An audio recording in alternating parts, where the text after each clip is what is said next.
ಕಲಬುರಗಿಯ ಚಿತ್ತಾಪುರದಲ್ಲಿ ನವೆಂಬರ್ 2ರಂದು ನಡೆಯಬೇಕಿದ್ದ ಆರ್ಎಸ್ಎಸ್ ಪಥಸಂಚಲನ ಸದ್ಯಕ್ಕೆ ನಡೆಯಲ್ಲ. ಆರ್ಎಸ್ಎಸ್ ಪಥಸಂಚಲನದ ವಿಚಾರವಾಗಿ ಇವತ್ತು ಹೈಕೋರ್ಟ್ನಲ್ಲಿ ಅರ್ಜಿ ವಿಚಾರಣೆ ನಡೆಯಿತು.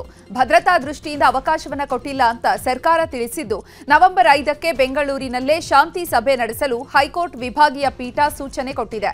ಹೀಗಾಗಿ ಬೆಂಗಳೂರಿನ ಎಜಿ ಕಚೇರಿಯಲ್ಲಿ ಶಾಂತಿ ಸಭೆ ನಡೆಸಿದ ಬಳಿಕ ಅನುಮತಿಯನ್ನ ನೀಡುವ ಬಗ್ಗೆ ತೀರ್ಮಾನ ಮಾಡಲಾಗುತ್ತೆ. ನವೆಂಬರ್ 7ರ ಮಧ್ಯಾಹ್ನ 2:30ಕ್ಕೆ ಅರ್ಜಿ ವಿಚಾರಣೆ ಮುಂದೂಡಲಾಗಿದೆ. ಪಥಸಂಚಲನ ದಂಗಲ್ ಮಧ್ಯೆ ಯಾದಗಿರಿಯ ಗುರುಮಠಕಲ್ನಲ್ಲಿ ಆರ್ಎಸ್ಎಸ್ ಪಥಸಂಚಲನಕ್ಕೆ ಅನುಮತಿ ನೀಡಲಾಗಿದೆ. ನಾಳೆ ನಡೆಯಲಿರುವ ಆರ್ಎಸ್ಎಸ್ ಪಥಸಂಚಲನಕ್ಕೆ ಯಾದಗಿರಿ ಜಿಲ್ಲಾಡಳಿತ ಷರತ್ತುಬದ್ಧ ಅನುಮತಿ ಕೊಟ್ಟಿದೆ. ಗುರುಮಠಕಲ್ ಪಟ್ಟಣದ ನರೇಂದ್ರ ರಾಥೋಡ್ ಲೇಔಟ್ನಿಂದ ಪಥಸಂಚಲನ ಆರಂಭವಾಗಲಿದೆ.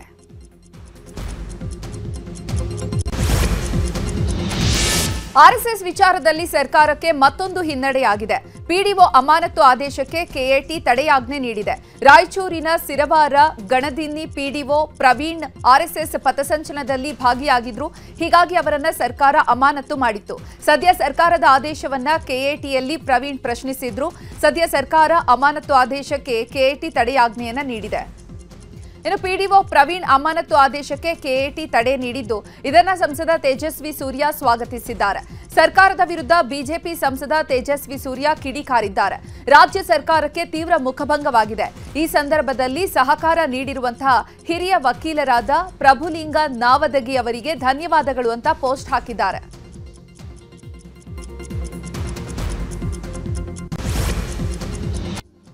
ಈಗ ರಾಜಕೀಯದ ವಿದ್ಯಮಾನಗಳನ್ನು ನೋಡೋಣ.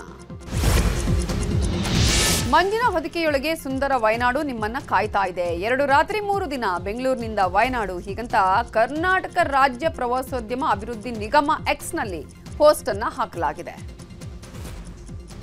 ಈ ಜಾಹೀರಾತು ವಿಚಾರವಾಗಿ ರಾಮಲಿಂಗಾರೆಡ್ಡಿ ಪ್ರತಿಕ್ರಿಯಿಸಿದ್ದು, ಪ್ರಿಯಾಂಕಾ ಗಾಂಧಿ ಪ್ರತಿನಿಧಿಸ್ತಾ ಇದ್ದಾರೆ ಅನ್ನುವ ಕಾರಣಕ್ಕಾಗಿ ಬಿಜೆಪಿಯವರಿಗೆ ಸಹಿಸೋದಿಕ್ಕಾಗ್ತಾ ಇಲ್ಲ. ವಾರಣಾಸಿ, ಚಾರ್ಧಾಮ್, ರಾಮೇಶ್ವರಗಳ ಪ್ರವಾಸಕ್ಕೂ ಸಬ್ಸಿಡಿ ಕೊಡ್ತೇವೆ. ಬಿಜೆಪಿಯವರು ದುರ್ಬುದ್ಧಿ ಬಿಡಬೇಕು ಅಂತ ಹೇಳಿದ್ದಾರೆ. ಅಲ್ಲಿ ಹೋಗಿ ಅವರು ಏನು ಟೀಕೆ, ಅವ್ರು ಏನು ಅಂದರೆ ಆ ವಯನಾಡು ಕ್ಷೇತ್ರವನ್ನು ಇವರು ಪ್ರತಿನಿಧಿಸ್ತಾ ಇದ್ದಾರೆ, ಪ್ರಿಯಾಂಕಾ ಗಾಂಧಿಯವರು ಅಷ್ಟೇ. ಅದಕ್ಕೆ ಅವರು ಸಹಿಸ್ಕೊಳ್ಳೋಕ್ಕಾಗ್ತಿಲ್ಲ. ನಾವು ಪ್ರತಿ ತಿಂಗಳು ಅಯೋಧ್ಯೆಗೆ ಭಕ್ತರನ್ನು ಕಳಿಸ್ತೀವಿ, ಗಯಾಗೆ ಕಳಿಸ್ತೀವಿ, ಆಮೇಲೆ ವಾರಣಾಸಿಗೆ ಕಳಿಸ್ತೀವಿ, ಆಮೇಲೆ ಮಾನಸ ಸರೋವರ ಅಲ್ಲಿ ಹೋಗುವಂಥ ಭಕ್ತಾದಿಗಳಿಗೆ ಸಬ್ಸಿಡಿ ಕೂಡ ಕೊಡ್ತೀವಿ. ಅದು ಎಲ್ಲ ಪ್ರದೇಶಗಳು ಬೇರೆ ರಾಜ್ಯದಲ್ಲಿರೋದು. ಫಸ್ಟ್ ಅದನ್ನು ಅರ್ಥ ಮಾಡ್ಕೊಳ್ಳಿ. ಬಿಜೆಪಿಯವರು ತಲೆಬುಡಾನೇ ಗೊತ್ತಿಲ್ಲ, ಸುಮ್ಮನೆ ಕಾಮೆಂಟ್ ಮಾಡ್ತಾರೆ. ಇನ್ನು ಯಾಕೆ ಜಾಹೀರಾತು ಕೊಟ್ಟಿದ್ದೀರಾ ಅಂತ ಕೆಎಸ್ಟಿಡಿಸಿ ಎಂಡಿಗೆ ಕೇಳಿದ್ದೇನೆ ಅಂತ ಪ್ರವಾಸೋದ್ಯಮ ಸಚಿವ ಎಚ್.ಕೆ. ಪಾಟೀಲ್ ಹೇಳಿದ್ದಾರೆ. ಆ ಅಡ್ವರ್ಟೈಸ್ಮೆಂಟ್ ಏನು ಕೊಟ್ಟಿದ್ದಾರೆ ಅದ್ರ ಬಗ್ಗೆ ಯಾಕೆ ಆ ಅಡ್ವರ್ಟೈಸ್ಮೆಂಟ್ ಕೊಟ್ಟಿದ್ದೀವಿ, ಏನು ಉದ್ದೇಶ, ಮ್ಯಾನೇಜಿಂಗ್ ಡೈರೆಕ್ಟರ್ KSTDC ಅವರಿಂದ ವಿವರಣೆ ಪಡೆದು ಮಂಡಿಸೋದಕ್ಕೆ ಡೈರೆಕ್ಟರ್ ಕಮಿಷನರ್ ಅವರಿಗೆ ನಾನು ಸೂಚನೆ ಕೊಟ್ಟಿದ್ದೇನೆ. ಮ್ಯಾನೇಜಿಂಗ್ ಡೈರೆಕ್ಟರ್ KSTDC ವಿವರಣೆ ಕೇಳಿದ್ದೇನೆ. ವಿವರಣೆ ಬಂದ ಮೇಲೆ ಮುಂದಿನ ವಿಚಾರ ಮಾಡ್ತೀನಿ. ವಯನಾಡಿಗೆ ಬನ್ನಿ ಅಂತ ಪ್ರವಾಸೋದ್ಯಮ ಇಲಾಖೆ ಜಾಹೀರಾತು ವಿಚಾರವಾಗಿ ಮಾತನಾಡಿದ ಸಂಸದ ಗೋವಿಂದ ಕಾರಜೋಳ, ಕರ್ನಾಟಕದಲ್ಲಿ ಇರುವಂತಹ ಸರ್ಕಾರ ಸೋನಿಯಾ, ರಾಹುಲ್, ಪ್ರಿಯಾಂಕ್ ತಾಳಕ್ಕೆ ಕುಣಿತಾ ಇದೆ. ಕೇರಳಕ್ಕೆ ಬನ್ನಿ ಅಂತ ಕರ್ನಾಟಕದ ಜನರನ್ನ ಕರೀತಾರೆ. ಟೂರಿಸಂ ಡೆವಲಪ್ಮೆಂಟ್ ಇಲ್ಲಿ ಆಗ್ತಿಲ್ಲ. ಇಲ್ಲಿಂದ ಕಂಪನಿಗಳು ಬೇರೆ ರಾಜ್ಯಕ್ಕೆ ಹೋಗ್ತಾ ಇದೆ. ಸಿದ್ದರಾಮಯ್ಯ ಸರ್ಕಾರ ತೊಲಗಿದ ಮೇಲೆ ರಾಜ್ಯ ಸರಿಯಾಗಲಿದೆ ಅಂತ ಕಿಡಿಕಾರಿದ್ದಾರೆ. ಇನ್ನು ಇದೇ ವಿಚಾರವಾಗಿ ಸಿಟಿ ರವಿ, ರವಿಕುಮಾರ್, ಯತ್ನಾಳ್ ಸರ್ಕಾರದ ವಿರುದ್ಧ ವಾಗ್ದಾಳಿ ನಡೆಸಿದ್ದಾರೆ. ಕರ್ನಾಟಕದಲ್ಲಿ ಇರ್ತಕ್ಕಂಥ ಸರ್ಕಾರ ಸೋನಿಯಾ ಗಾಂಧಿ, ರಾಹುಲ್ ಗಾಂಧಿ, ಈಗ 3ನೇದವರಾಗಿ ಪ್ರಿಯಾಂಕಾ ಗಾಂಧಿ ಅವರ ತಾಳಕ್ಕೆ ತಕ್ಕಂತೆ ಕುಣಿತಕ್ಕಂಥ ಸರ್ಕಾರ ಇದು. ಇಲ್ಲಿ ಕರ್ನಾಟಕದ ರಾಜ್ಯದ ಹಿತಾಸಕ್ತಿಗಿಂತಲೂ ಸೋನಿಯಾ ಗಾಂಧಿ, ರಾಹುಲ್ ಗಾಂಧಿ, ಪ್ರಿಯಾಂಕಾ ಗಾಂಧಿ ಅವ್ರ ಹಿತಾಸಕ್ತಿಗೆ ಅನುಗುಣವಾಗಿ ಕೆಲಸ ಕಾರ್ಯಗಳನ್ನು ಮಾಡ್ತಕ್ಕಂಥ ಸರ್ಕಾರ ಇದು. ಕೇರಳಕ್ಕೆ ಬನ್ನಿ ಅಂತಾರೆ, ಕರ್ನಾಟಕಕ್ಕೆ ಬನ್ನಿ ಅಂತೇಳಿ ಟೂರಿಸ್ಟನ್ನು ಕರೀತಕ್ಕಂಥ ಕೆಲಸ ಮಾಡೋದಿಲ್ಲ. ಟೂರಿಸಂ ಡೆವಲಪ್ಮೆಂಟ್ ಬಗ್ಗೆ ನಿರ್ಲಕ್ಷ್ಯ ಆಗಿದೆ. ಇಂಥ ಒಂದು ಕೆಟ್ಟ ಪರಿಸ್ಥಿತಿ ಇವತ್ತಿನ ಸಿದ್ದರಾಮಯ್ಯನವ್ರ ಸರ್ಕಾರದ ಆಡಳಿತದಲ್ಲಿದೆ. ಇದನ್ನು ಕೊನೆಗಾಣಿಸ್ಬೇಕು ಅಂದ್ರೆ ಒಂದೇ, ಈ ಸರ್ಕಾರ ಕೊನೆಗಾಣಬೇಕು. ನಮ್ಮ ರಾಜ್ಯದ ಜನರ ತೆರಿಗೆ ಹಣದಲ್ಲಿ ನೀವು ಕೇರಳ ಪ್ರವಾಸೋದ್ಯಮವನ್ನು ಪ್ರಮೋಟ್ ಮಾಡ್ತಾ ಇದ್ದೀರಾ? ಯಾವ ಹಿನ್ನೆಲೆಯಲ್ಲಿ ಕೇರಳ ಪ್ರವಾಸೋದ್ಯಮನ ಪ್ರಮೋಟ್ ಮಾಡ್ತಾ ಇದ್ದೀರಿ?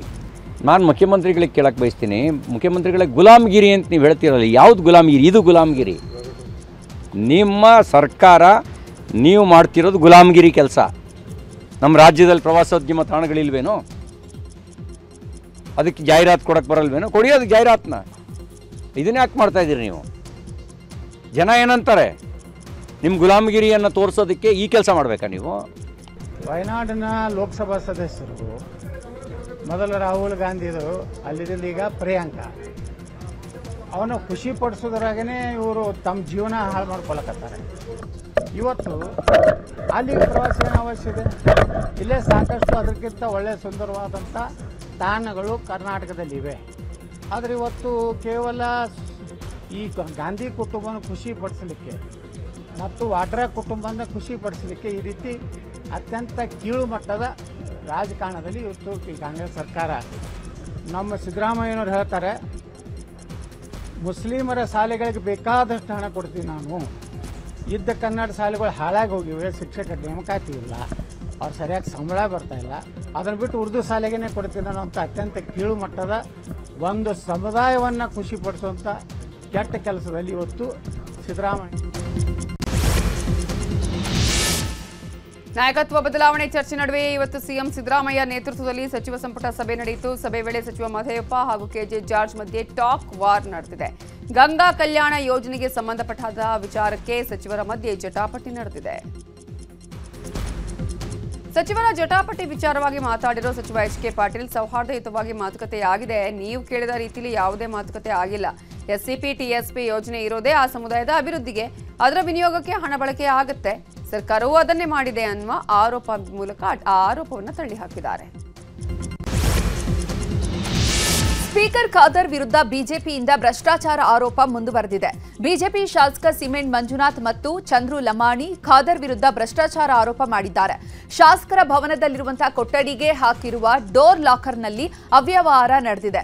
ಸ್ಮಾರ್ಟ್ ಲಾಕರ್ ಮತ್ತು ಸ್ಪೀಕರ್ ಕಚೇರಿಯ ವೆಚ್ಚದ ಬಿಲ್ ಅನ್ನು ಪ್ರದರ್ಶಿಸಿ ಆರೋಪವನ್ನ ಮಾಡಿದ್ದಾರೆ. ಬಳಿಕ ಈ ಕುರಿತು ಮಾತನಾಡಿದ ಅವರು, ಖಾದರ್ ಅವರು ಸ್ಮಾರ್ಟ್ ಲಾಕ್ ಅಳವಡಿಸಿದ್ದಾರೆ, ಅಳವಡಿಸಿರುವಂತಹ ಲಾಕ್ಗೂ ಹಾಕಿರುವಂತಹ ದರಕ್ಕೂ ಅಜಗಜಾಂತರ ವ್ಯತ್ಯಾಸ ಇದೆ ಅಂತ ಆರೋಪಿಸಿದ್ದಾರೆ. 36,000 ಚಿಲ್ಲರೆ ಒಂದರಲ್ಲಿ ಡಿಫ್ರೆನ್ಸ್ ಇರ್ತಕ್ಕಂಥ ವ್ಯಾಲ್ಯೂ ಹಣ ಡಿಫ್ರೆನ್ಸ್ ಒಂದು ಲಾಕರಲ್ಲಿ, ಅಲ್ಲಿ 224ಕ್ಕೆ ಎಷ್ಟಾಗಿದೆ ಅಂತೇಳಿ ಕೋಟಿಗಟ್ಟಲೆ ಆಗುತ್ತೆ. ತಾವು ಅದನ್ನು ಕ್ಯಾಲ್ಕುಲೇಷನ್ ಮಾಡ್ಕೊಳ್ಳಿ ಎಷ್ಟಾಗುತ್ತೆ. ತುಂಬ ಕೊಠಡಿಗಳಿದೆ. ನಮಗಿರ್ತಕ್ಕಂಥ ಮಾಹಿತಿ 224 ಶಾಸಕರ ಭವನಕ್ಕೂ ಕೂಡ ಈ ರೀತಿ ಲಾಕರ್ನ ಅಳವಡಿಕೆ ಮಾಡಿದ್ದಾರೆ. ಇದ್ರ ಬಗ್ಗೆ ಸೂಕ್ತವಾಗಿ ತನಿಖೆ ಆಗಬೇಕು ಅಂತಕ್ಕಂಥ ನಮ್ಮ ಒತ್ತಾಯ. ನಾವು ಇರ್ತಕ್ಕಂಥ ಒಳ್ಳೆ ವಸ್ತುವನ್ನು ಕೈಯಲ್ಲಿ ಇಟ್ಕೊಂಡಿದ್ದೀವಿ, ಅವ್ರು ಕೊಟ್ಟಿರ್ತಕ್ಕಂಥ ರೇಟನ್ನು ಕೂಡ ಕೈಯಲ್ಲಿ ಇಟ್ಕೊಂಡಿದ್ದೀವಿ. ಇದ್ರ ಬಗ್ಗೆ ನೀವಿನ್ನ ಏನು ಮಾಡ್ಬೋದು ಅಂತಕ್ಕಂಥ ನೀವು ಯೋಚನೆ ಮಾಡಿ ಇದು ಮಾಡ್ಬೋದು. ನೀವಿನ್ನ ಭ್ರಷ್ಟಾಚಾರ ಆರೋಪ ಮಾಡ್ತಾ ಇರುವ ಬಿಜೆಪಿ ನಾಯಕರಿಗೆ ಸ್ಪೀಕರ್ ಯುಟಿ ಖಾದರ್ ಕೌಂಟರ್ ಕೊಟ್ಟಿದ್ದಾರೆ. ನ್ಯೂಸ್ 18 ಜೊತೆ ಮಾತಾಡಿರೋ ಅವರು, ಬಿಜೆಪಿ ಆರೋಪ ರಾಜಕೀಯ ಪ್ರೇರಿತ, ನನ್ನ ಮೇಲೆ ಆರೋಪ ಮಾಡಿ ಅವರು ಖುಷಿ ಆಗೋದಾದ್ರೆ ದಿನವೂ ಮಾಡಲಿ, ಯಾವುದೇ ಭ್ರಷ್ಟಾಚಾರ ನಡೆದಿಲ್ಲ, ಈ ಎಲ್ಲ ಆರೋಪ ಕೇಳ್ಕೊಂಡೇ ನಾನು ಈ ಹಂತಕ್ಕೆ ಬಂದಿರೋದು, ಯಾವ ಅವ್ಯವಹಾರವೂ ಆಗಿಲ್ಲ, ಅವರ ಬಳಿ ದಾಖಲೆ ಇದ್ದರೆ ಕೊಡ್ಲಿ, ನಾವು ಅದಕ್ಕೆ ಸ್ಪಷ್ಟೀಕರಣ ಕೊಡ್ತೇವೆ ಅಂತ ಹೇಳಿದ್ದಾರೆ. ಇನ್ನು ನಾಳೆ ಇನ್ನೊಬ್ಬರು ಹೇಳ್ತಾರೆ, ಆದ ಕಾರಣ ಅವರಿಗೆ ಶುಭಾಶಯ ಸಲ್ಲಿಸ್ತೇನೆ. ಇದೆಲ್ಲ ಆಧಾರರಹಿತ, ರಾಜಕೀಯ ಪ್ರೇರಿತ, ದುರುದ್ದೇಶಪೂರಿತವಾದಂತಹ ಹೇಳಿಕೆಗಳು. ಇದರಲ್ಲಿ ಯಾವುದೇ ಸತ್ಯಾಂಶ ಇಲ್ಲ. ಇವತ್ತು ನಮ್ಮ ಯಶಸ್ಸನ್ನು ಸಹಿಸದೆ ಅಸೂಯೆಯಿಂದ ಅಥವಾ ಏನೋ ನಮ್ಗೆ ಕಪ್ಪು ಚುಕ್ಕೆ ತರಬೇಕೆಂಬ ಭಾವನೆಯಿಂದ ಈ ರೀತಿಯ ಸುಳ್ಳು ಆರೋಪವನ್ನು ಇವತ್ತು ಮಾಡಿದ್ದಾರೆ. ಆದ ಕಾರಣ ಅದಕ್ಕಾಗಿ ನಾನು ಹೇಳಿದ್ದೇನೆ ಅವರಿಗೆ, ಅವರು ನನ್ನ ಮಿತ್ರರು, ಅವ್ರಿಗೆ ಏನಾದ್ರು ಬೇಕಾದಲ್ಲಿ ನನಗೆ ಲಿಖಿತವಾಗಿ ಕೊಡಿ, ನಾನು ಅಲ್ಲಿ ಬಂದು ಕೂತ್ಕೊಳ್ತೇನೆ ಅಂತ ಹೇಳಿ. ಇನ್ನು ಕೂಡ ಯಾರು ಬಂದು